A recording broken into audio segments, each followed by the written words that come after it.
ওম অখণ্ড সংহিতা বা অখণ্ড মণ্ডলেশ্বর শ্রী শ্রীমৎ স্বামী স্বরূপানন্দ পরমহংসদেবের উপদেশ বাণী প্রথম খণ্ড হইতে পাঠ। আমরা যে কত ঋণী আছি সে কথা স্মরণ রাখি না বলেই তো জগৎকে কে কত দান করেছি তার গৌরব করে বেড়াই। জগৎ আমাকে নিজের ভাণ্ডার থেকে সম্পদ প্রদান করে কোটিপতি করেছে।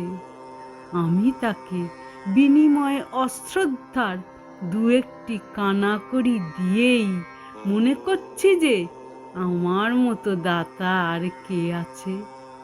নববর্ষের বাণী সংগ্রহ করতে এসেছ তো? তবে শোনো, নিখিল জগতের কাছে তুমি আকণ্ঠ ঋণে মগ্ন। জগতের সেবার ভিতর দিয়ে এই ঋণ তোমাকে পরিশোধ করতে হবে। অকপট নিরহংকার মনে, সরল নিরভিমান প্রাণে জগৎকে তোমার সমগ্র শক্তি সামর্থ্য বুদ্ধি প্রতিভা দিয়ে পরিচর্যা করতে হবে।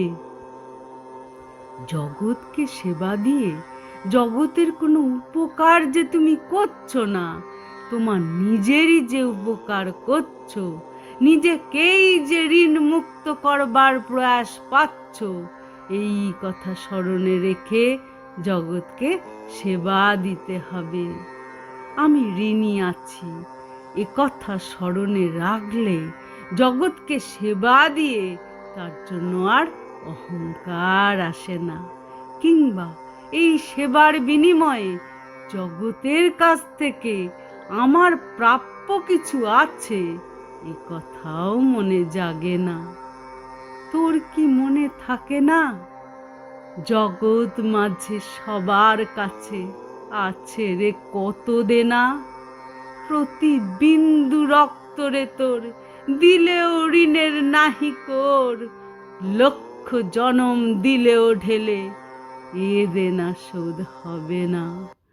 জন্ম জন্ম আসতে হবে এই অনিত্য মিথ্যা ভবে, বিশ্বজনার সেবার তরে হয়ে যে আছিস কেনা।